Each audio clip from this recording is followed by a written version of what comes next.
хотелось бы сегодня услышать, как идет работа с людьми, как идет работа по восстановлению социальной инфраструктуры, домов и так далее. Прежде всего, хотелось бы услышать от вас ясных, конкретных докладов по существу. Предложил вообще нашу работу сегодня выстроить именно таким образом. Не в общем и целом говорить о том, сколько пострадавших и сколько там нам чего предстоит сделать, а вот конкретно, что уже сделано и чего предстоит делать в ближайшее время, на цифрах просто показать, на цифрах.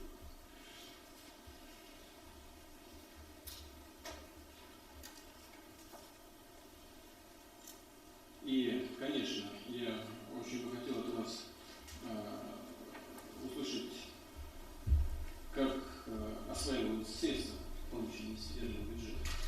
Они не маленькие, и их объем постоянно увеличивается. Надеюсь, что не будет больше информации о том, что средства пришли, но до исполнителей, либо до граждан, которые имеют право на получение тех или иных пособий, эти деньги не доходят. Знаю, что уже сегодня есть, к сожалению, и замечания к качеству восстановления образовательных учреждений. Некоторых других построек. Я, знаете, на что хочу обратить внимание? Конечно, в работе с людьми много вопросов всегда возникает. Я сейчас не буду комментировать все эти вопросы. Но если мы не будем работать с душой и сердцем, результата не будет положительного. Вот я знаю отношения на разных уровнях власти и управления к завышенным требованиям. Может быть, каким-то, как коллеги считают, несправедливым требованиям к людям, которые, в общем, стараются выполнять свой долг. Но нужно иметь в виду, что мы имеем в данном случае дело с людьми, которые в беду попали. И нужно исходить из этого. Нужно иметь в виду, что люди утратили, может быть, все, что составляло их небольшие накопления за всю жизнь. И ясно, что они рассчитывают на нашу с вами помощь. И если нет такого внутреннего настроя на такую индивидуальную работу с каждым человеком, то тогда, значит, те, кто не могут так выстроить свою работу с людьми, не туда попали. Надо заняться другой работой. Очень важный вопрос – это организация всего комплекса работ по связанной с землей. Уже сейчас понятно, что все некоторые все тысячи домов, вот нет, только что Виталий Шаткович, там около 5000 домов должны быть построены. Все 5000 домов не могут быть построены на холодах, это очевидно, но нужно понять, где они будут жить. Как они будут жить, как будет организована их жизнь, как будут решаться вопросы социального характера в этой связи. Это немало людей, которые должны будут жить во временном жилище, а вопросы, связанные с социалкой. Больницы, поликлиники, детские сады, школы. Как это все будет работать? И, конечно, очень важно решать вопросы, связанные с энергетикой. Уже холода наступают, в некоторых местах уже наступили. Наступил отопительный сезон практически везде. Нужно, чтобы было понятно и ясно, как эти пострадавшие регионы пройдут осенне-зимний отопительный период. Здесь не должно быть вообще никаких сбоев.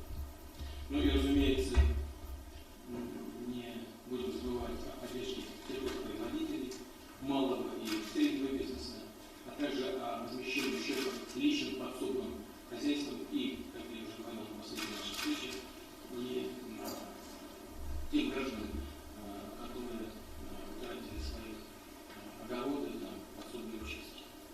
Давайте начнем работать. Я прошу вас коротко, ясно, по существу. Спасибо. Я хотел вам доложить, что я 2 дня провел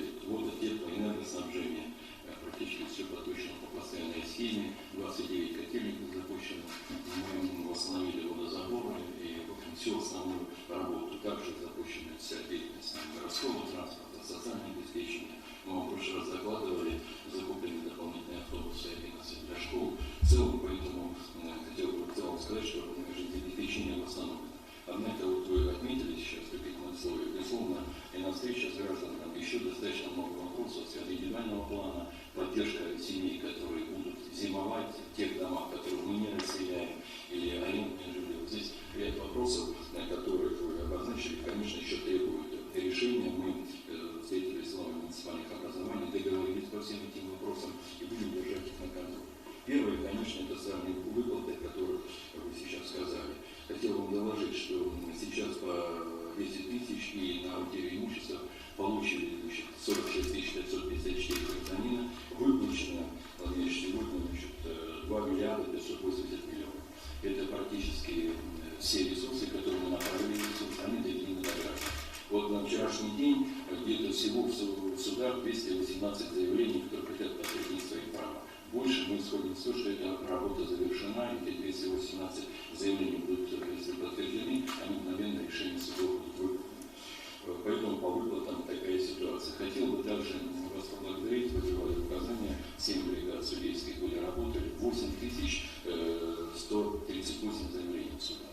Практически они все рассмотрены в ускоренном порядке, 99%, практически кроме 90% приняты положительно. И сейчас это мы уже реализуем и решение суда. Второй вопрос, который, конечно, вы отметили, население жилищных прав граждан. И во время вашего визита вы поддержали идею, дали нам поручение на те заявления, которые граждане написали о повторном обследовании, провести ускоренное повторное обследование. В целом мы получили более 1700 еще дополнительных заявлений на обследование граждан. На вчерашний день мы все обследования завершили.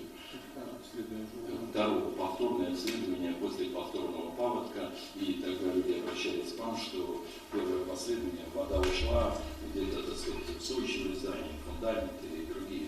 Потом зашел второй паводок зашел, и вот с учетом этого мы провели на вчерашний день, закончили эту работу, 1151 было заявление, и по ним приняты вот из 3000 домов, которые повторно зашли, решения все проведены и приняты на вчерашний день по повторным заявлениям, обследованию решения. Сегодняшний день хотелось вам доложить, что признаны 6901 жилое помещение пригодным для проживания. 6901 жилое помещение.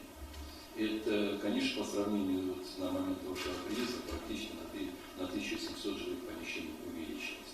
Более того, когда вы встречались с гражданами, вы ставили задачи, сейчас находится ускорить вопросы выдачи сертификатов на жилищных прав. Вот на сегодняшний день хотелось бы вам доложить, что из 5860 заявлений, которые подали граждане на оценение жилищных прав, значит, на сегодняшний день мы выдали уже 5378 свидетельств. Это 78% граждан, которые утеряли свои жилищные права, получили сертификат. Вот оставшиеся 20% как раз связано с повторным обследованием и с повторным принятием решения о непризнанном непригодном. И это количество граждан уже на 15,8 миллиарда рублей.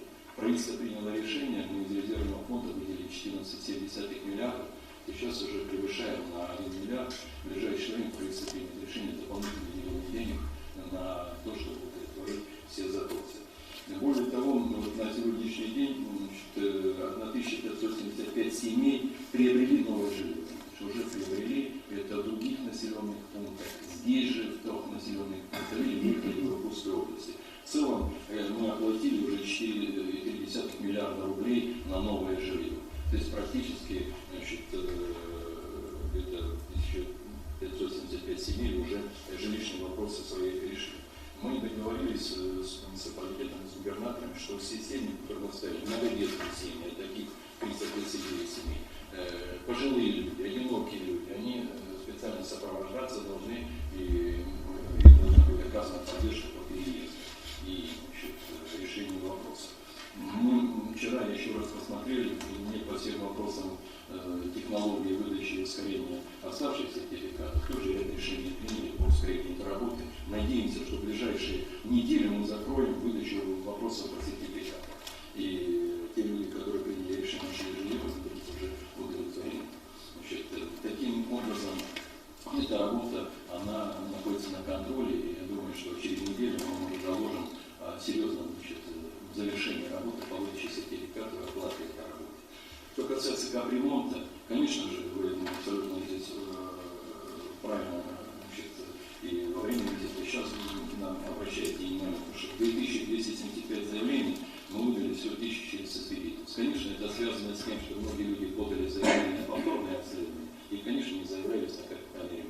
Но когда вы встречались с гражданами, вы нам поручили ускорить эту работу, мы приняли решение о снятии всех ограничений. Сейчас, если гражданин сам хочет ремонтировать жилье, принято решение о выдаче ему 50% авансовых платежей, и он уже сам делает ремонт и закупает, если нужно, значит, или кого-то нанимает, или сам эти вопросы решает.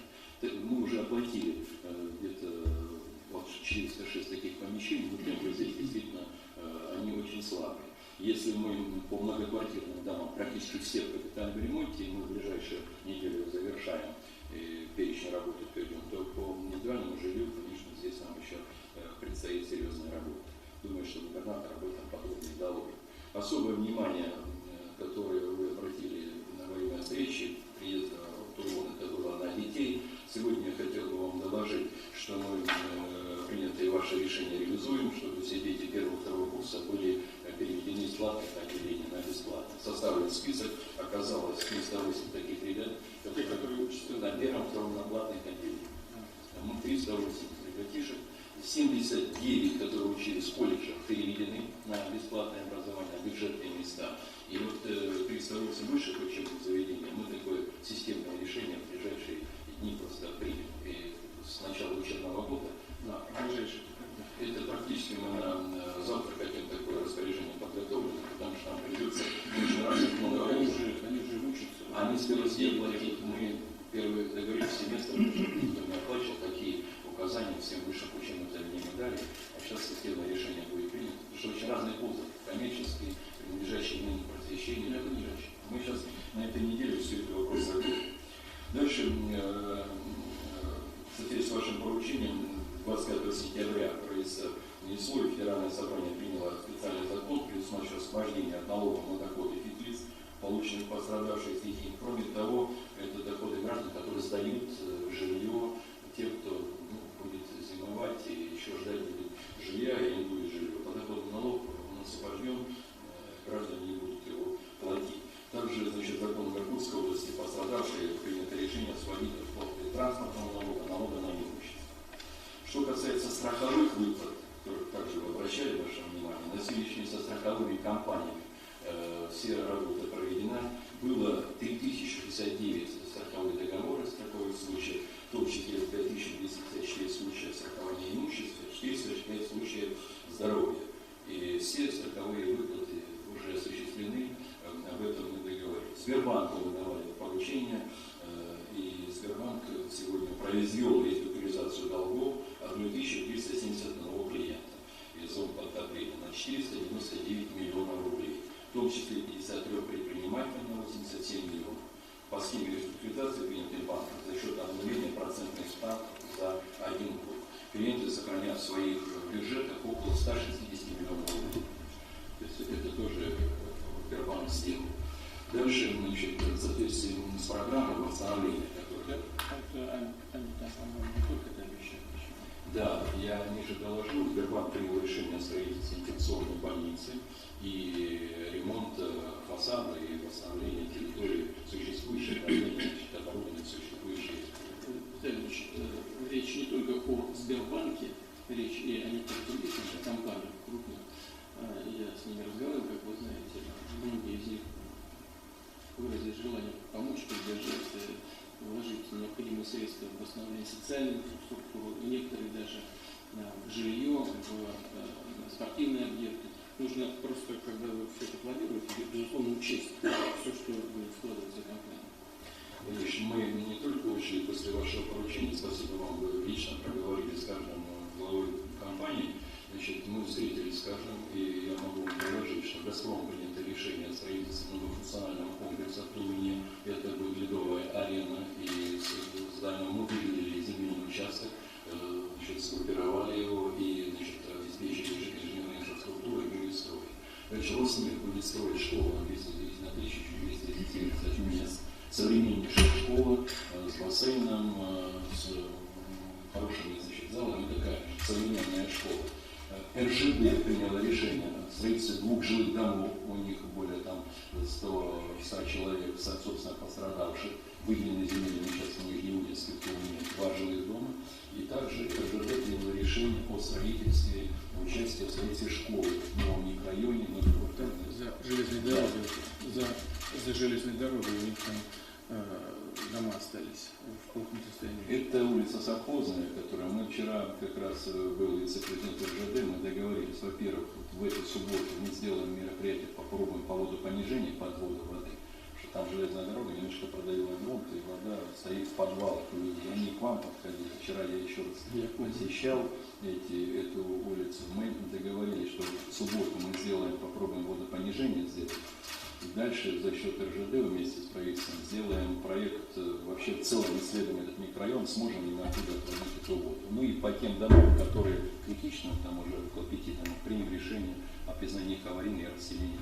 Вот, мы об этом договаривались, когда вот на последний. Два сертификата, кстати, с вашим поручением, вчера я встретился с этими гражданами, выдали уже свидетельство на переселение. Хорошо. И будем дальше работать. Что касается других компаний, это компания, значит, Транснефть, она будет строить 10 ФАПов. Значит, 4 уже мы планируем в этом году, выбрали населенные пункты, с Транснефтью все проговорили. Дальше, значит, мы договорились, Русал, правда, маленькая пока поддержка, построить 2, значит, на спортивных базах лыжных стадиона. И, значит, также вот решили еще ряд вопросов, связанных с другими компаниями. Мы же договорились по экономическому потенциалу, по вашему поручению. Что касается в целом программы, значит, правительство 12 числа 2016 приняло специальную программу восстановления социальной инженерной инфраструктуры. Мы ее оценим в районе 43 миллиардов рублей. Это практически образование, объекты медицины, ветеринарии, культуры, спорта, социального обслуживания, административные здания. Ну, конечно, ключевым является, как вы отметили, жилье. В целом, значит, исходя из потребностей на жилье, мы провели специальный опрос всех населения, которые пострадали и которые требуют восстановления жилья. И сегодня мы видим, что 51% желают остаться в своем муниципальных образованиях, 34 планируют приехать другие, 8 планируют другой субъект. С учетом этого мы приняли программу, значит, по 9 населенным пунктам. Сегодня выделены земельные участки, определить зоны подтопления, где будем восстанавливать жилье. И вот вчера я 3 таких населенных пункта посетил. В целом, значит, мы должны будем построить около 3500 индивидуальных жилых домов для тех, кто лишился жилья, и 4500 квартир, это многоквартирные. Таким образом, у нас... Да, это, я думаю, квартир домов будет 950, 3500, в целом 3,5 индивидуальных жилых домов, и где-то, значит, 1500 квартирных. Да. Таким образом, около 5000 жилых помещений. Земельные участки выделены и, значит, сформированы и определены, значит, подрядчики. Когда вы были, мы, значит, по вашему поручению поработали исключительно подрядчики Иркутской области, практически все они работают там. Проекты выбраны, они здесь нам представлены, практически прошли все экспертизы, и мы уже до конца года попробуем, значит, решить вопрос о введении уже 82 домов индивидуальных и, значит, около там 17 многоквартирных. Значит, все инженерные работы сейчас на этих основных 4 участках проведены. Значит, и хотел бы также доложить, что Ростех, корпорация, приняла решение о строительстве 64 квартир, таких индивидуальных жилых домов, 64 квартиры. 32 дома у них тоже уже под крышей. Это Черемхово тоже посетил, мы поговорили, как мы решим вопрос передачи это гражданам. Также по вашему поручению Министерство обороны, помните, Нижнеудинск городок, о котором вы говорили, 105 квартир они передали муниципалитету, значит, в собственность муниципалитета, и 105 квартир может также передать, значит, по, значит, назначению. Вот что касается строительства. В целом у нас 211 объектов войдет в программу восстановления, 88 объектов в этом году. Что касается школ, о которых мы отметили, они в приоритете у нас. У нас 15 школ установлено. Те 3, которых вы сейчас отметили, мы, во-первых, значит, по всем школам, о которых идет речь, где есть задержка, там просто принято решение о дополнительных мерах поддержки. Ну, условно, мы когда мы зашли, посмотрели, решили добавить оборудование, построить кабинеты труда, спортивные площадки. Эту работу немножко дополнительно. У нас пока, значит, образовательный процесс не идет только в поселке Шумский.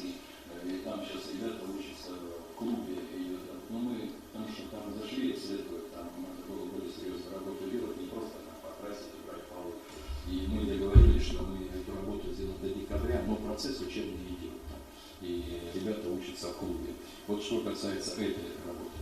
Дальше по бизнесу я вам доложил. И еще просто хотел бы добавить здесь только, что правительство Москвы приняло решение о выделении 500 миллионов рублей на строительство одной из школ.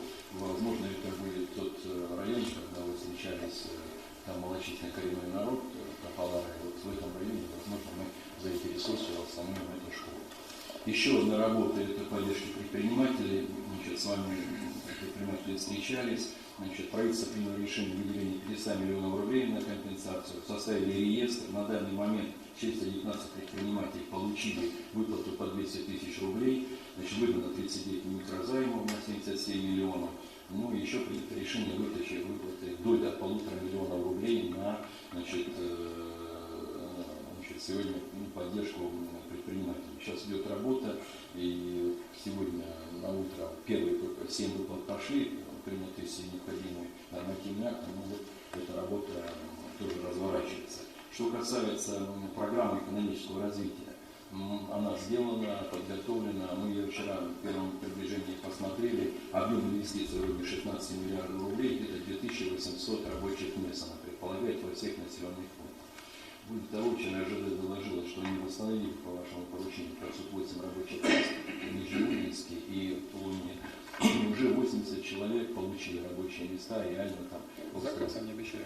Да, и они разместили заказ в Нижнеудинске на локомотивы и открыли еще одно производство в Тулуне по, скажем, сборке там, когда они собирают рельсы. Поэтому мы эту работу будем продолжать, и правительство сейчас рассматривает вопрос о придании Тулуну территории опережающего развития. В целом, значит, эту работу будем тоже продолжать. Вот основные вопросы. Конечно же, вчера мы еще посмотрели по всем поручениям 170 которые вы давали, к вам обратились граждане. Да. Я где-то вчера 27 человек, которые не решили с ними сам встретился, поговорили по всем вопросам. Думаю, Сергей, Тут не 27, а больше. ну вот те, которые сегодня в зоне, скажем, такого сложного решения по объективным разным причинам. 44 на рассмотрение, как мне сказали.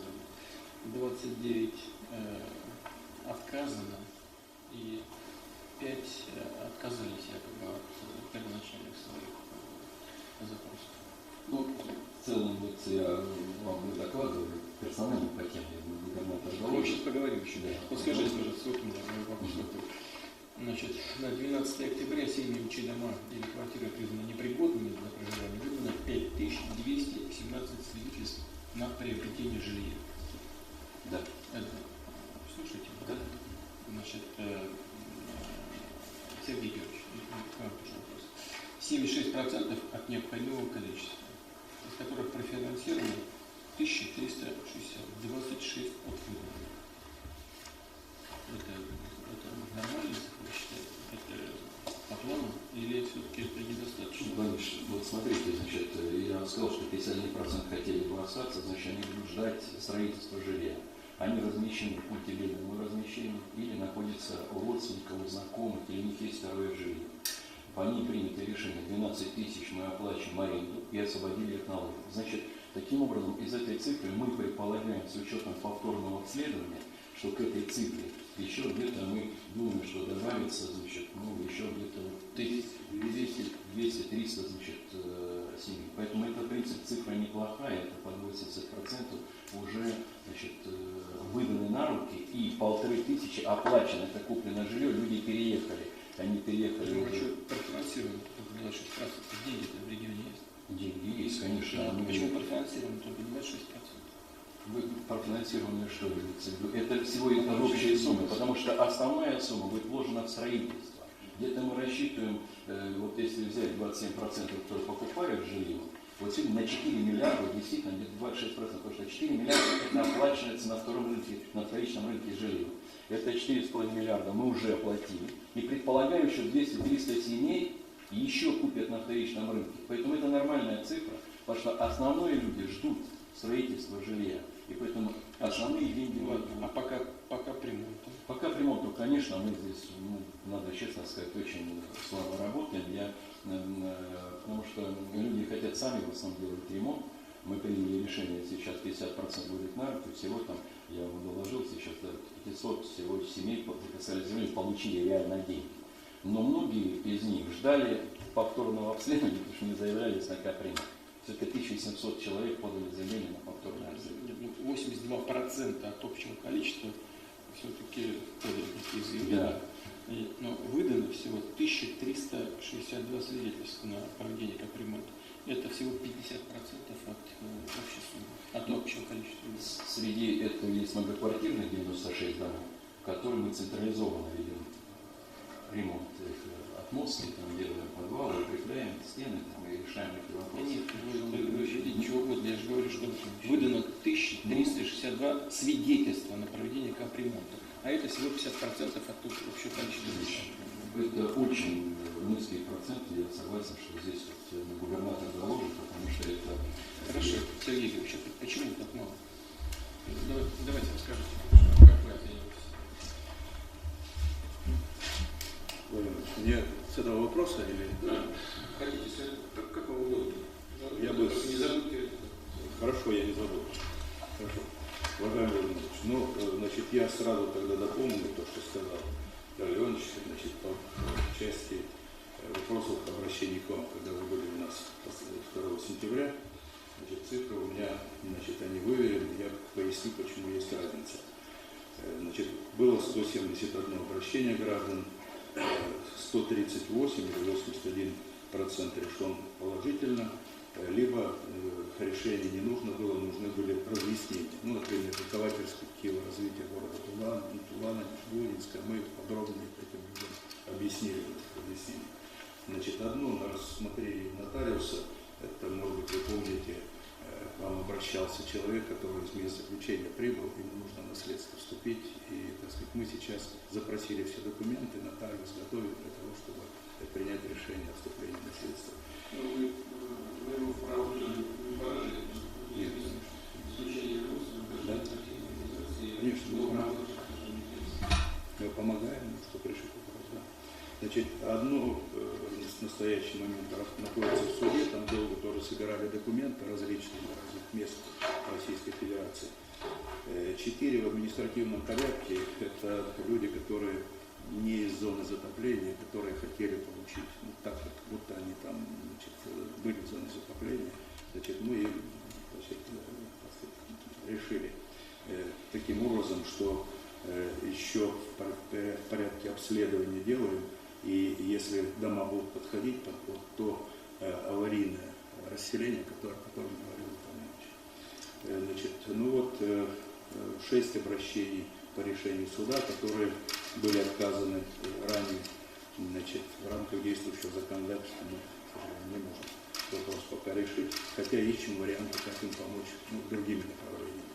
Фактически там было несколько вопросов в каждом обращении, практически было рассмотрено более 240 вопросов в этих 171 обращении. Теперь вот я что хочу отметить по разнице показателей. Вот эти количественные показатели могут разниться с информацией. Это связано с тем, что вот тот контроль, который вам попадает, он снимается только при фактическом исполнении обращения гражданина. То есть, например, завершение строительства дома, которое нужно сделать. А мы учитываем исполнение по факту принятия управленческого решения и перечисления денег. Ну а дом, скажем, будет строиться несколько месяцев, поэтому тут вот есть определенная разница. Значит, что касается предоставления социальных выплат на жилье и замену утраченного, вот я сейчас подтверждаю, и выплату денежной компенсации, более трети всех обращений, то есть 56 из 171, это обращение как раз вот по выплате на предоставление жилья. Положительно решены уже 48, по остальным, я уже сказал, это, значит, решение судов или, значит, не в зоне затопления. По решению данной проблемы, вы помните, было принято решение, ну, скажем так, не обращать внимания на второе жилье, и поэтому, значит, вот мы сейчас, каждая семья, которая лишилась жилья из-за наводнения, независимо от того, имеет второе, третье, там, и больше жилья, они получат абсолютно, каждый получит дома или квартиры. В целях защиты имущественных прав были положительно решены обращения граждан включения в состав собственников, значит, членов семьи, которые не являлись, значит, не были прописаны. Вот, мы оказали содействие в подготовке необходимых документов, и суды решение приняли. Значит, Виталий Иванович уже сказал все цифры, что мы сегодня выдали 5378 на сумму 15,8 миллиарда рублей. Это вот уже на 1 700 000 больше, чем первоначально выделенные деньги, а 5575 уже на общую сумму приобрели. Мы заплатили 4,3 миллиарда рублей. Значит, что касается земельных участков, значит, вот в рамках решения этого вопроса по индивидуальному строительству мы приняли решение о компенсационной выплате за утрату земельного участка гражданам, которые индивидуальные жилые дома утрачены в результате чрезвычайной ситуации, а для индивидуального жилищного строительства мы предоставляем собственность бесплатно землю. Значит, и хочу отметить, что все обращения по жилищным вопросам, поступившие от лиц из числа детей-сирот и детей, оставшихся без попечения родителей, которые в зоне затопления, а также лиц, которые относятся к этой категории, все рассмотрены и решены положительно. Но мы знаем, что еще в 201 деле, которое находится в суде, есть еще такие заявления, как только они будут решены положительно. Мы, значит, для них в первую очередь эту задачу решим. Значит, уже Виталий Иванович говорил, я, значит, немножко дополню, вот, исходя из вашего вопроса, где жить или проживать. Значит, ну, вы помните, у нас были созданы пункты временного размещения, затем пункты длительного размещения. Значит, у нас их было 3, в одном из них вы были в городе Тулуне. Значит, сегодня эти 2 продолжают в Тулуне действовать. Значит, в Братском Заморье, санаторий Братское Заморье мы уже перевели на другое функционирование, там ветераны труда работают, необходимости в этом нет. И в резерве, значит, у нас еще в Саянске санаторий на 200 мест, которые мы могли бы использовать, если люди обращаться будут. Пока обращений таких нет, значит, ну, возможно, удовлетворились тем, что мы приняли решение денежной компенсации расходов по найму жилых помещений, где, значит, 12 000 рублей мы в месяц людям компенсируем, и по ним принято 397 таких положительных решений, чтобы люди могли, значит, там проживать, и государство за них платит. Значит, что касается сельского хозяйства, тоже говорили, значит, мы моими указами выделены 700, а потом еще 200 миллионов на компенсацию по личным подсобным хозяйствам, фермерским хозяйствам, огородничеству, садоводчеству, значит, 900 миллионов рублей регион и 475 миллионов федерации.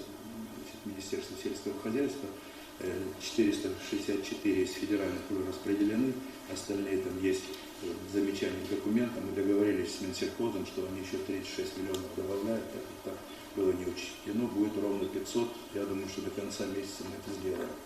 Значит, по общему количеству, чтобы было масштаб ясен, значит, мы компенсировали 49 крестьянским фермерским хозяйствам и кооперативам, значит, 5700 это садоводы и за утрату огородов в городах, в основном 5700 на сегодняшний день. В общей сложности получается 8700 огородов и садоводческих, значит, садоводств. Значит, ну вот я уже говорил по судам, значит, у нас 201 дело в суде сейчас находится, я думаю, что, возможно, и, значит, немного уже увеличений будет, потому что 8138 дел уже рассмотрено, практически 99%. Значит, что касается, значит, имущества для субсидий субъектам малого и среднего предпринимательства, так раньше уже, в принципе, все сказал, я дополню из тех, которые обращались к вам. От предпринимателей поступило 11 обращений, из которых 7 уже решены положительно, значит, выделены деньги, получены. В 4 случаях предприниматели не смогли обосновать свои заявления, но документов не было. Мы сейчас им ищем возможность, как помочь на будущее. То есть кредиты под 1% предлагаем значит, из институтов развития Иркутской области. Вот. Значит, с 3 банками работа проведена, это Сбербанк, ВТБ и Восточный, по решению вопроса задолженности по реструктуризации действующих долгов. Там сегодня один вопрос, где предприниматель пока, значит, не может обосновать вопрос рефинансирования. Значит, по вопросам здравоохранения и оказания медицинской помощи были положительно решены вопросы льготного лекарственного обеспечения и закрыты денежной компенсации по причинению легкого вреда здоровью в результате чрезвычайной ситуации. По просьбе, которая была в обращении, там организована работа медико-социального кабинета, значит, консультации психологов, и мы вывозили пациентов в Иркутскую областную клиническую больницу, там, значит, проводили обследование и, значит, лечение. Некоторые вопросы невозможно решить во внесудебном порядке, поэтому мы оказывали бесплатную юридическую помощь всем пострадавшим по сбору документов и подготовке заявлений в суд. Значит, мы для того, чтобы, значит, оперативно помогать пострадавшим гражданам особенно в тех обращениях, которые были, мы положительно решили вопрос о переносе судебных заседаний на более раннюю дату, и при участии правительства области было решено 20 вопросов в ускоренном режиме, 20 находятся на рассмотрении, и по одному обращению установлен факт отсутствия права заявителя, но там есть возможность помочь в внесудебном варианте. Значит, 16 гражданам, к сожалению, отказано в получении социальных выплат за жилые помещения, так как они не пострадали от паводка и, соответственно, не попали в зону затопления. Но 8 из них, они подпадают под деятельность того, что Виталий Иванович сказал, это подаварийное жилье, которое мы можем со следующего года давать. Мы уже провели работу, почти 1,5 миллиарда рублей до конца года, значит, будут выделены из фонда, значит, поддержки коммунального хозяйства на капиталь, вернее, на строительство нового жилья взамен аварийного. Вот, значит, сейчас по выпускников Виталий Иванович рассказал, значит, все, что касалось, значит, наших возможностей в регионе, это среднее специальное образование, мы по всем решениям приняли, договорились по, значит, средним учебным заведениям. Оставшиеся, значит, люди 220, которые первый-второй курс, направлены со стороны Министерства образования, значит, всем ректорам такие предложения, всем министерствам, но там есть несколько ведомственных вузов, несколько вузов, которые за пределами Иркутской области, мы с ними, тоже с ректорами, я свои письма направил. Положительное решение, думаю, что в ближайшее время будут приняты. Кроме этого, в тех поручениях, которые вы подписали, значит, после вашего посещения 12 сентября, значит, мы, одно из поручений, это контракт по расчистке подтопленных территорий с 3 организациями. Московский тракт обращался, когда там, значит, мы с вами были в районной администрации. 10 числа с учетом дополнительных работ мы были заключены муниципалитетом контракты. Значит, 5 сентября предварительно сразу им отправили межбюджетный трансфер в сумме 59,5 миллионов рублей. И на 26 сентября оплата работ по контрактам произведена в полном объеме. Что касается, тоже еще 2 решения приняты, но в поручении срок стоял 1 ноября. Вы помните, обращалась по поводу оборудования контейнерных площадок и вывозу твердых коммунальных отходов в деревню Куда, Куда Иркутского района. Это не в зоне затопления, но тем не менее товарищ приехал и обратился. Значит, мы передали Хомутовскому муниципальному образованию за счет средств областного бюджета 9 миллионов рублей. Значит, планируется создание в этой деревне 22 контейнерных площадок, приобретение 66 контейнеров, но с учетом проведения конкурсных процедур процедур изготовления всего этого, значит, уходит на декабрь месяц. На сегодняшний день конкурсы проведены, и значит, их нужно будет изготовить, сделать в таком оперативном порядке. Мы следим за вывозом мусора, но что касается контейнерных площадок и контейнеров, в чем и состояло значит, обращение, работа сегодня таким образом обстоит. Что касается значит, капитального ремонта, то, что вы говорили, значит, действительно у нас большое количество, по сути дела, половина людей, которые, значит, которых мы планировали, что они будут делать капитальный ремонт, 1751 семья, значит, они подали заявление на повторное обследование и 2751 человек подали на повторное обследование. Вот, значит, в настоящий момент значит, обследование проведено. 10 числа мы закончили прием заявлений. Значит, они уже проведены. 1184 человека принято решение, они переходят из капитального ремонта в новое жилье вот, в связи со вторым подтоплением. Значит, большинство оставшихся людей не согласны с решением, повторным решением этих комиссий. Мы создали на уровне области значит, систему проверки этих значит, обследований.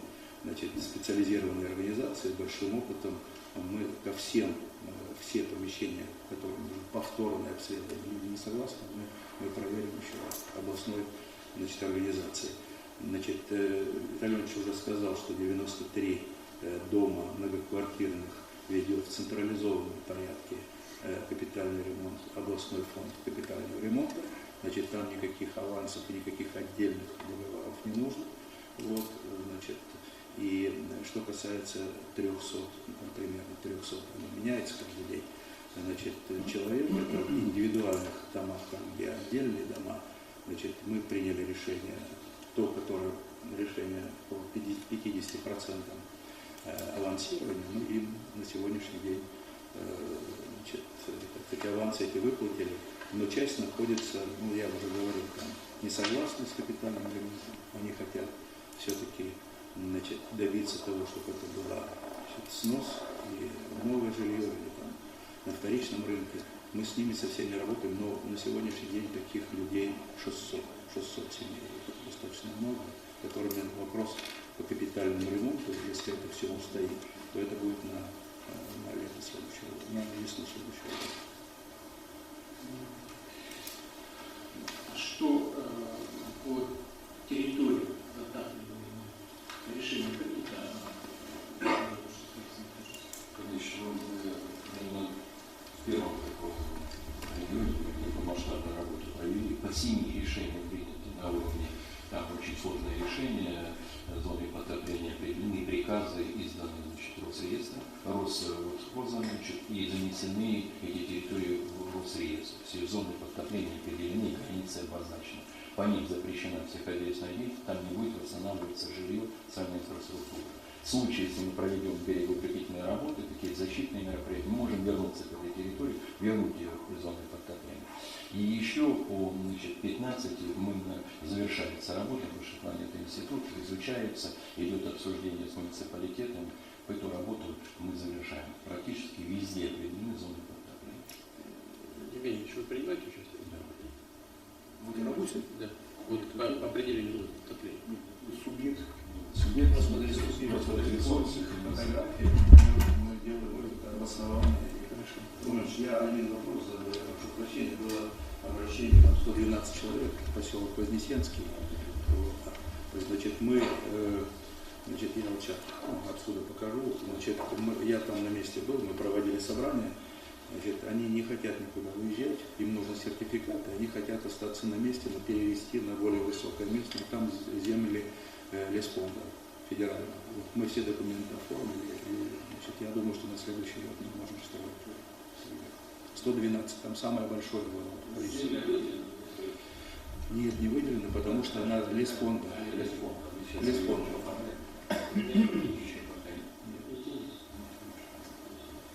Смотрите, я был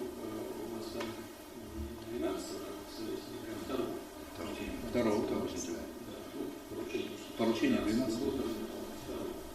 И мы сейчас первый свой приезд, все обращения граждан, всего 171 оказались в руках недалече и в руках интернета.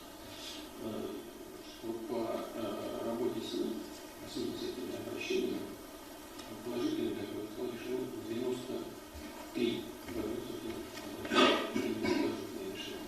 На рассмотрение, как у меня 44 остается, и от 29 в положительном решении отказа. Я когда говорил о том, что нужно ходить неформально, вот что я говорю.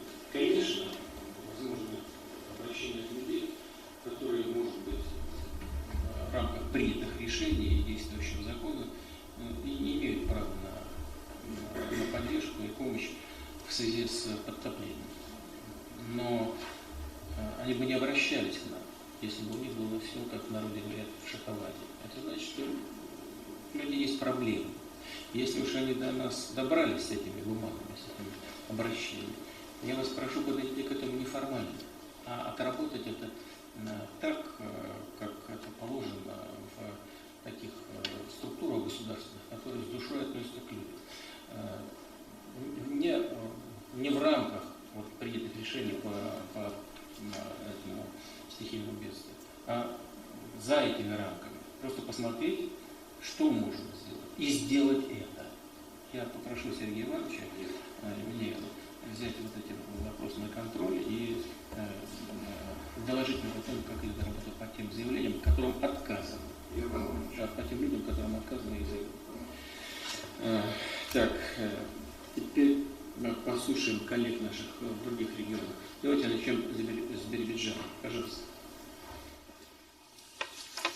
Добрый день, уважаемый Владимир Владимирович. Докладывает губернатор Еврейской автономной области Левенталь Александр Борисович. По вопросам, коротко по именно решаемым вопросам. Значит, первое, по вопросу выделения людям денег по 10, 50 и 100 тысяч.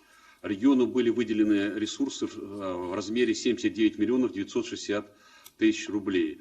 Мы полностью 100% их уже людям отдали. Еще 7 октября мы оперативно это решили задачу. Эти деньги получили 6459 человек. Второй этап. Мы заявили дополнительно 50 миллионов рублей. Вчера постановление правительства по данному вопросу подписано. И мы уже направили в соответствующие органы заявку на очередную партию денег, в частности на 11 670 рублей. Завтра они будут здесь, и завтра же первая партия людей получит эти деньги. Это деньги из второго транша. Сейчас главная работа переносится в сферу, так скажем, работы с отказами. То есть у нас 1467 граждан получили отказы на первом этапе. 80% отказов – это отсутствие постоянного проживания в жилых помещениях, поэтому это надо устанавливать через суд. Чтобы облегчить эту задачу, мы решаем через прокуратуру подключением и нашего юридического бюро, это областное наше учреждение. Сегодня эта работа активизирована, и в ближайшее время мы постараемся ее завершить. И тем самым выберем вот эти 50 миллионов, которые вчера вот было принято постановление, деньги сегодня уже физически есть. Поэтому эту задачу мы постараемся в кратчайшие сроки завершить. Это что касается населения. А второй вопрос – это, ситуация находится постоянно на контроле. Лично выезжаю на встречи с гражданами муниципальных районов с обязательным посещением и социальных объектов, пунктов временного посещения. В целях недопущения необоснованного роста цен, Владимир Ильич, мы провели такую работу, понимая, что у нас много огородов затопило, людей, продукты, картофель, овощи, к сожалению, проблемы с ценами, чтобы не было. Мы собрали сетевые наши магазины, поставщиков и проговорили с ними о необходимости поставки достаточных объемов грузов этих продуктов с минимальными ценами. И сейчас мониторим, я лично бываю в магазинах, поездках и по районам, и в городе, и за счет этого мы смотрим, чтобы цены не повышались на эти товары в значительной степени, как они могли быть при недостатке этих товаров. Сегодня достаточно мы завозим из Сибири картофель, овощи, частично из Амурской области, из не пострадавших районов Амурской области.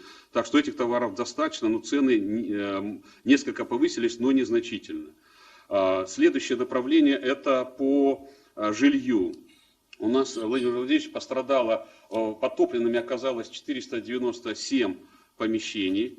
На сегодняшний день мы уже обошли комиссиями, порядка приближается цифра к 70%, то, что мы просмотрели. На следующей неделе межведомственные комиссии заканчивают осмотр всех помещений. В настоящее время готовится постановление правительства по выделению денег на предоставление жилья и капитальные ремонты.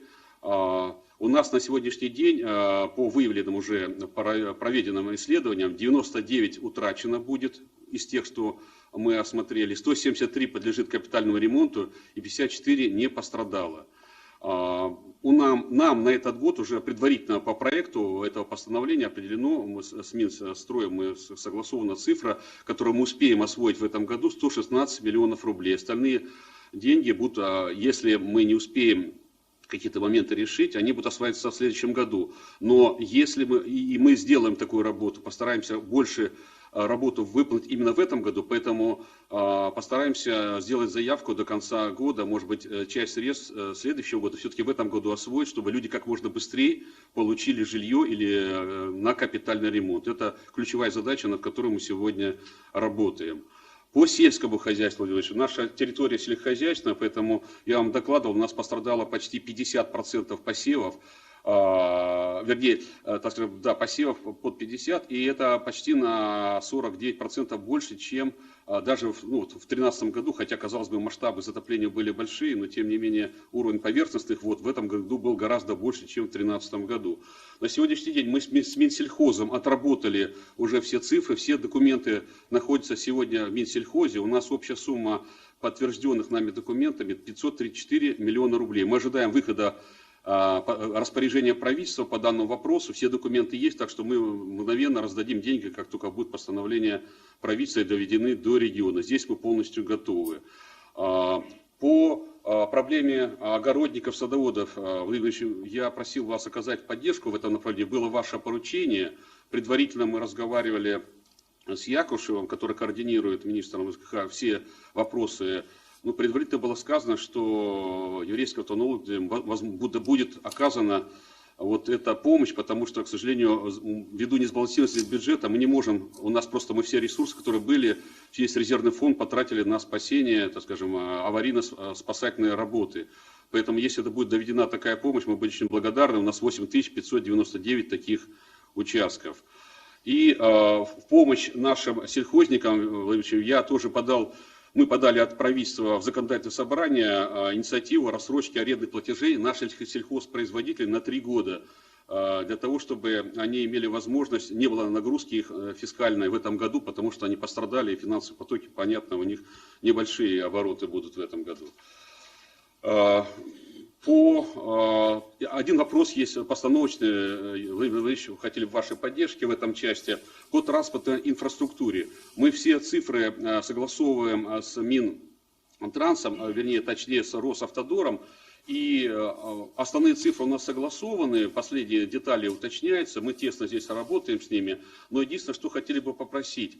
Дело в том, что существующей для нас проблемой является в соответствии с правилами распределения зарезервированных бюджетных ассигнований федерального бюджета, которые правительством утверждены, это номер 1488, предусматривается, что вот эти деньги, они будут поступать территориям на определенных условиях. То есть для территорий, которые являются высокодотационными, или территорий, которые попали под федеральный ЧС, значит, там либо 5 на 95, а под федеральный ЧС вообще 100% из федерального бюджета поступает.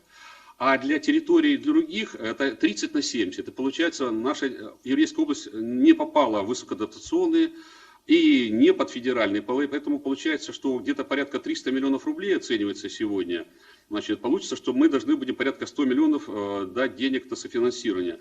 Просьба, если можно, дать поручение, внести изменения в эти правила, что все-таки в подобных случаях правительство могло принимать решение все-таки по выделению 100% по таким вопросам для восстановления дорог. Это было для нас крайне актуальным вопросом и важным. И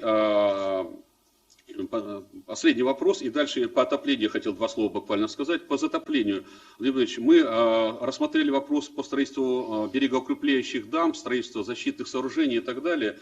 И здесь так скажем, у нас были представители от агентства по водным ресурсам, но надо сказать, что особой ясности после их посещения мы не получили. Не совсем понятно, каким образом будет решаться вопрос финансирования этих дам, потому что федеральная программа в 2020 году заканчивается, у нас есть ПСД, несколько объектов, а нам говорят ФАИП, но как ФАИП будет включаться, принципы, будет включаться, не будет. Если можно, все-таки дать поручение, может, курирующему заму провести совещание по этому вопросу, чтобы получить механизмы и порядок и понимание этого вопроса, потому что год заканчивается, ФАИП формируется, и будут наши объекты включены, не будут, это большой еще вопрос, у нас такой ясности нет. И в завершение хотел бы два слова буквально сказать об отопительном периоде 19-20 годов. Отопительный период на территории области нами начат во всех муниципальных образованиях. Правительство области совместно с профильным министерством, Минстроем и Минэнерго, мы отработали условия приоритетной поставки твердого топлива с угледобывающими компаниями. Ну, в частности, большое спасибо СУЭКу, они поставили вперед пока без предоплаты, сейчас мы деньги направим Русгидро для запуска отопительного сезона. Поэтому углем мы на первом этапе обеспечены. На проведение первоочередных мероприятий в сфере ЖКХ мы также получили 98 миллионов рублей на первоочередные мероприятия по подготовке оборудования сетей. Эти деньги мы в сентябре получили. И также вот сейчас, недавно, в октябре, буквально неделю назад, мы получили первые деньги. Это 120 миллионов на финансирование нашего государственного предприятия, которое обеспечит отопительный процесс на 31 котельной в 16 населенных пунктах, где отсутствовали ресурсоснабжающие организации. Частные компании не захотели там работать. Мы перехватили это нашей государственной компании. Основная часть вопроса, связанных с началом отопительного сезона, в области решена. Однако до конца не решен вопрос по дальнейшему прохождению отопительного сезона. Сложность обусловлена пока не решенная в 100% сбалансированностью бюджета. Уважаемый Владимир Владимирович, в рамках решения вопросов по сбалансированности, которые и вы дали поручение, спасибо вам за это, мы получили сейчас 993 миллиона на решение задач, но только социальных задач, это зарплата, социалка. При этом остаются проблемы финансирования ряда направлений, и прежде всего ЖКХ. Созданный нами запас твердого топлива обеспечит подачу тепловой энергии порядка до 15 ноября. То есть на месяц мы топливо закупили. Для дальнейшего безаварийного прохождения отопительного сезона и создания нормального запаса твердого топлива необходимо решить вопрос о выделении областному бюджету финансовых ресурсов порядка 445 миллионов рублей. Это 123 миллиона рублей на частичную компенсацию кредиторской задолженности ресурсоснабжающей организации за коммунальные услуги. Данная сумма была еще в июле нами согласована предварительно с Министерством финансов, однако до настоящего решения, к сожалению, пока этот вопрос окончательно не решен. И вторая сумма – это 322 миллиона на погашение компенсации выплат организациям, представляющим гражданам коммунальные услуги, возникающие в связи с установлением ограничения роста платы граждан за коммунальные услуги. Ну и у нас еще есть необходимость на 4-й квартал финансирования областных учреждений из областного бюджета на 35 миллионов рублей. И в случае решения этого вопроса мы бы полностью решили все вопросы, запустили все процессы, и больше нам средств не надо было мы прошли полностью весь отопительный сезон. Просьба, если возможно, дать поручение по этим вопросам, и мы обязательно максимально возможно эффективно используем эти ресурсы. Спасибо за внимание, доклад закончен. Хорошо, мы сейчас к этому вернемся, ко всем вопросам, которые вы поставили. Сейчас Орлов Василий Александрович, Амурская область. Добрый день, глубоко уважаемый Владимир Владимирович. В Амурской области 135 населенных пунктов оказались подтоплены. Общее количество пострадавших граждан 16 753 человека. Распоряжением правительства Российской Федерации нашему бюджету было предусмотрено выделение 600 миллионов рублей на единовременные выплаты гражданам. Фактически нам на сегодняшний день потребовалось 326 миллионов рублей. Почему сумма была запрошена больше? Потому что паводок развивался очень интенсивно. Мы думали, что будет более серьезный ущерб, поэтому обошлись суммы вдвое меньше. Считаем, что нам потребуется еще порядка 20 миллионов рублей до конца года. Это связано с тем, что граждане продолжают подавать заявления. Мы прогнозируем, что потребность будет такая. Общая сумма, вот эти 320 миллионов рублей, были доведены до людей еще в начале сентября месяца. Кроме того, региональные выплаты были осуществлены. 111 миллионов рублей из регионального бюджета. Большой набор получателей, в том числе мы выплатили 6 156 человекам по 10 тысяч рублей единовременную материальную помощь за уплату за утрату урожая. Это как раз огороды, те, у кого был огород и пострадал. Кроме того, помогли людям овощами, 170 тонн овощей отдали тем, кто лишился, собственно, своего урожая. По транспортной инфраструктуре большой ущерб, 44 моста, 107 водопропускных сооружений, было повреждено 366 километров дорог.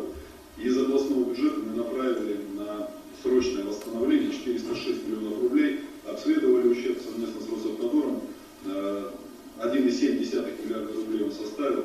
Сейчас мы в Минтранс России направили уточненную заявку 1 300 000 000, но это с учетом того, что 400 миллионов мы уже направили из областного бюджета. Сельское хозяйство. У нас пострадало 255 тысяч гектар. 2 дня последних здесь работал первый замминистра Хаков Джамбулат Хизирович, первый замминистра сельского хозяйства. Значит, у нас оценка совместно с Россельхозцентром, оценка ущерба 3 миллиарда 358 миллионов рублей. Мы в эту сумму включили единовременные выплаты пострадавшим хозяйствам. Кроме того, 155 миллионов рублей – это поддержка на погашение процентов по кредитам. И 668 миллионов рублей, это все цифры, согласованные с Минсельхозом, это субсидия на компенсацию по договорам лизинга, 340 договоров.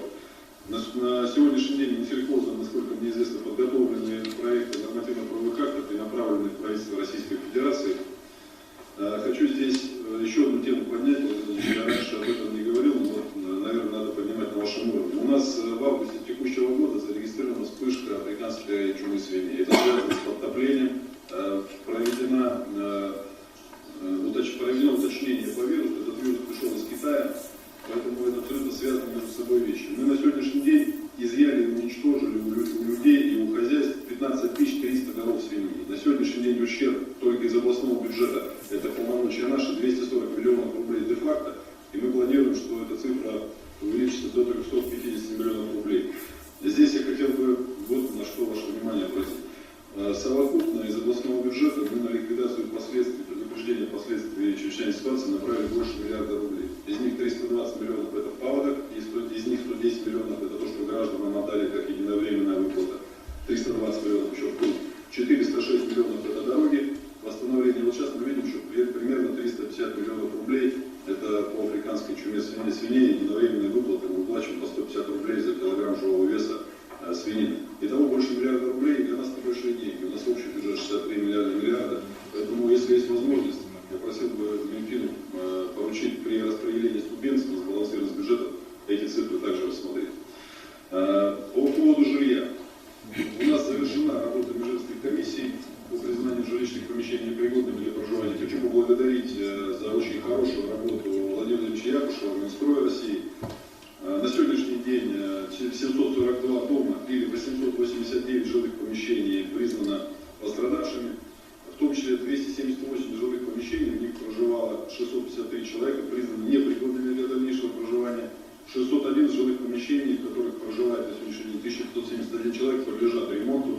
Общая потребность средств на восстановление жилья составляет 920 миллионов, в том числе на приобретение жилья 737 миллионов, на капремонт 183 миллиона рублей. Механизм освоения этих средств мы планируем там, где люди утратили жилье полностью, переводить средства на спецсчета в кредитных организациях. При этом предлагаем установить срок действия сертификата 9 месяцев. Мы проанализировали рынок вторичного жилья. И вот еще раз повторю, потребность у нас 283 жилых помещения. На сегодняшний день свободного жилья на вторичном рынке 390 жилых помещений. Дефицита нет, люди могут оперативно это жилье приобрести. Мы определили регионального оператора, это наше Амурское ипотечное агентство. Оно, естественно, сегодня взаимодействует с людьми по подбору жилых помещений и помогает в организации процедуры покупки. Кроме того, тем людям, кто захочет строиться, мы сегодня тоже даем такую возможность. Мы подбираем земельные участки, имеется типовая проектная документация, мы проводим опрос людей, кто хочет, соответственно, мы эти работы сможем в 2020 году выполнить. По поводу капитального ремонта 50% аванса мы даем, и 50% после того, как работы будут выполнены, проходит межведомственная комиссия, убеждается в том, что эти работы выполнены, и, собственно, вторая половина выплачивается. Мы по многодетным семьям также выделили из областного бюджета 13 миллионов, купили 10 квартир, и многодетные семьи проживают сегодня в этих квартирах. Пока на условиях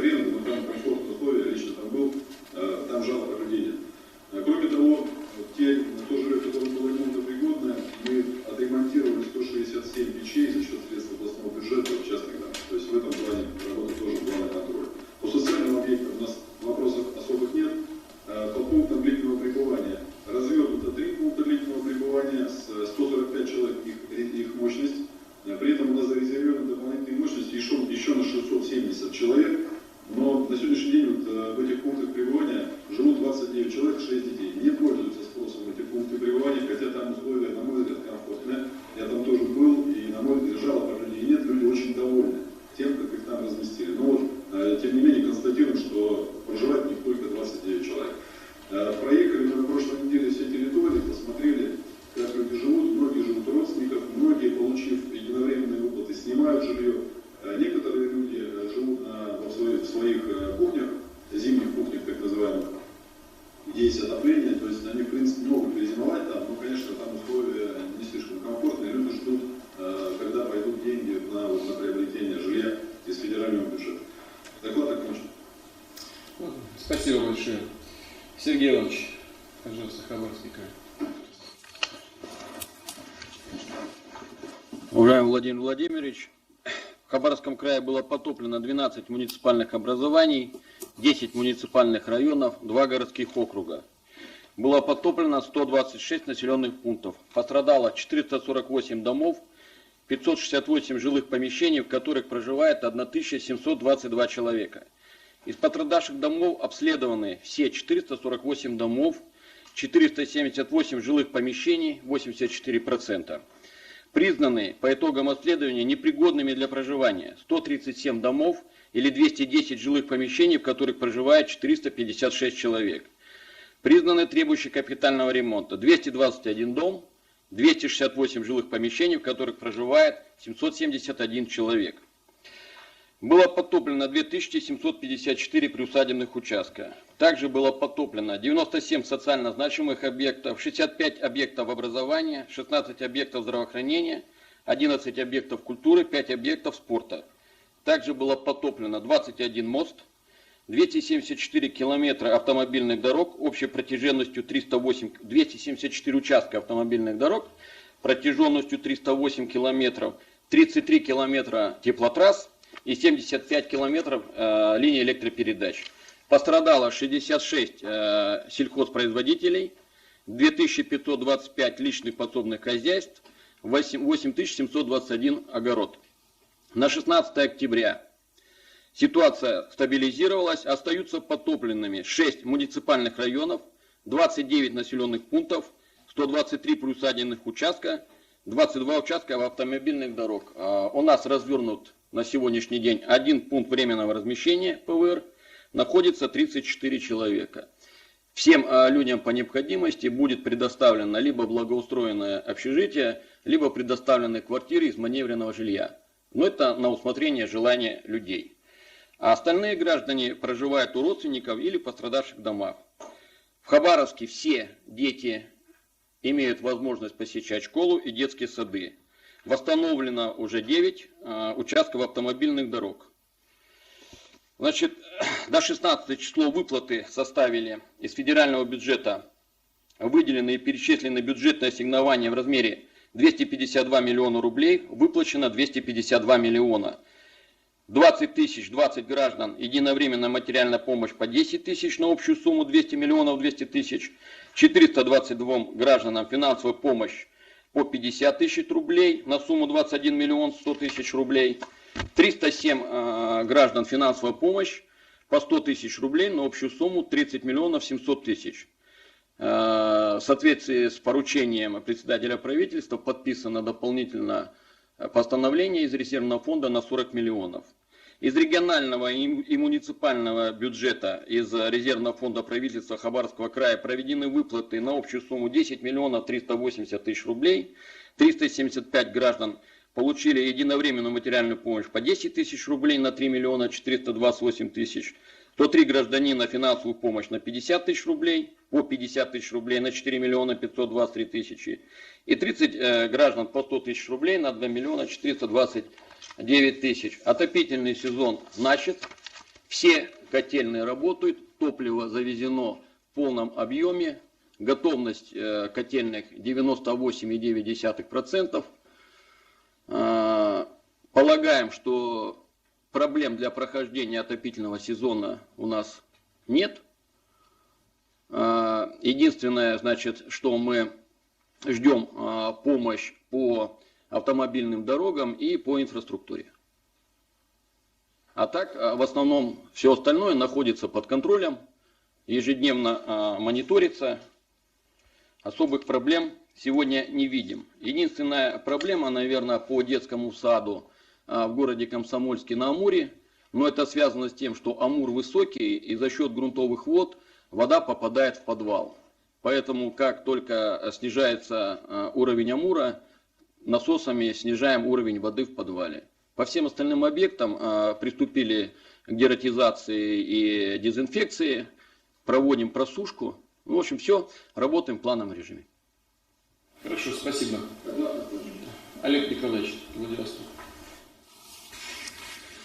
Да, глубоко уважаемый Владимир Владимирович, уважаемые коллеги, в соответствии с вашим поручением, Владимир Владимирович, в Приморском крае завершаются аварийно-восстановительные работы и выплаты населению, пострадавшему в результате обильных дождей, прошедших в июле-августе 2019 года.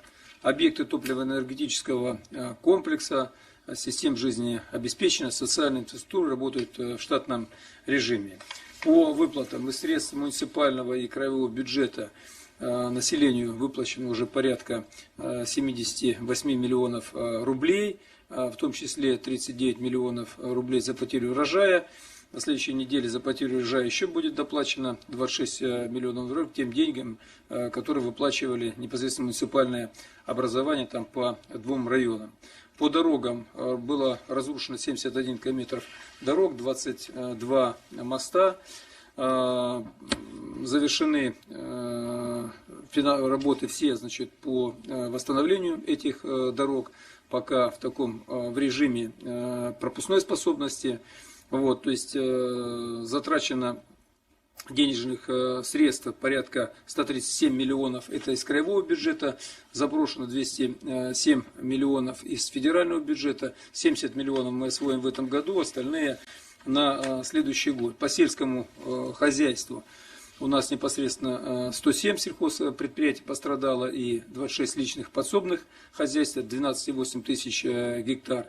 Из федерального бюджета подтверждено после экспертизы 405 миллионов рублей. Вот, это и за потерю урожая, и за марикультуру, в том числе за лизинг, и за возмещение процентных ставок.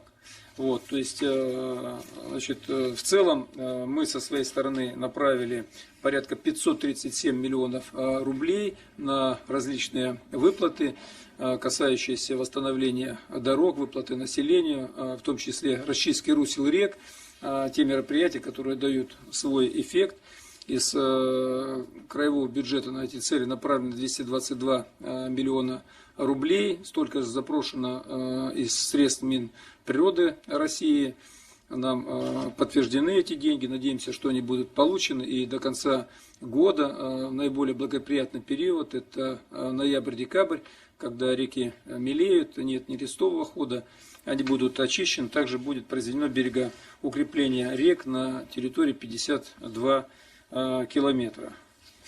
Вот у нас все, со всеми министерствами мы работаем в полном контакте. Те денежные средства, которые из федерального бюджета предусмотрены для выплат населения, мы сегодня получили, и уже они, значит, переданы на почту для того, чтобы в установленном порядке сегодня и завтра, значит, дошли до граждан. Спасибо. Леонид Владимирович, слышали о том, о чем коллеги говорили? Я прошелся вместе с регионами, вместе с заинтересованными ведомствами проработать все эти заявки и принять обоснованные решения. Есть какие-то комментарии? Да, уважаемый Владимир Владимирович, уважаемые коллеги, я хотел бы акцентировать внимание, что за прошедший период в части ликвидации последствий чрезвычайных ситуаций из государственного бюджета, из федерального бюджета, из резервного фонда правительства Российской Федерации было выделено уже более 20 миллиардов рублей по 5 субъектам Российской Федерации. Безусловно, Минфин России и, безусловно, федеральные органы власти и правительство Российской Федерации оперативно всегда рассматривают заявки и оперативно принимают решения по выделению и доведению финансовых ресурсов до субъектов Российской Федерации. Вопрос на контроле.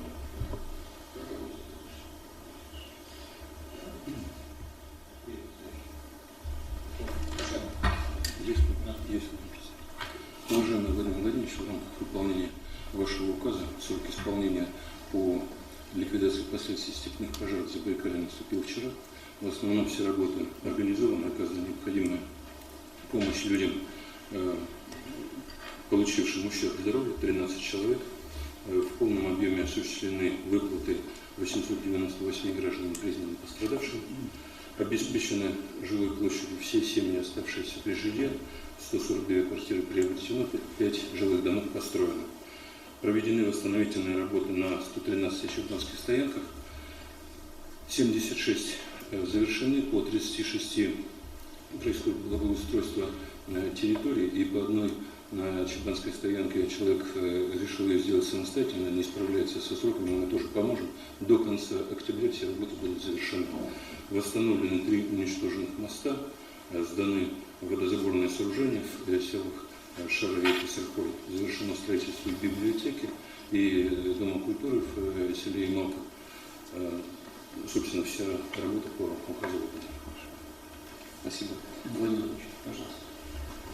Уважаемый Владимир Владимирович, уважаемые коллеги, как уже сказали коллеги с регионов, действительно по выплатам нет никаких проблем, достаточно оперативно идет работа. Была заявка на выделение дополнительных денег 40 миллионов Хабаровский край, 50 миллионов Еврейская автономная область. Распоряжение подписано, деньги в ближайшее время до субъектов будут доведены. То, что было сказано коллегами, цифры у нас полностью совпадают по жилым помещениям, которые требуют ремонта и компенсации на выплату потерянного жилья. Здесь у нас тоже цифры полностью совпадают. На сегодняшний день правительством также принято решение о выделении 1 миллиарда 202 миллионов рублей. В ближайшее время эти деньги также будут доведены до регионов. Владимир Владимирович, с учетом вашего поручения в этот раз мы применили унифицированные правила, и где отразили все параметры оказания помощи гражданам на восстановление жилищных прав.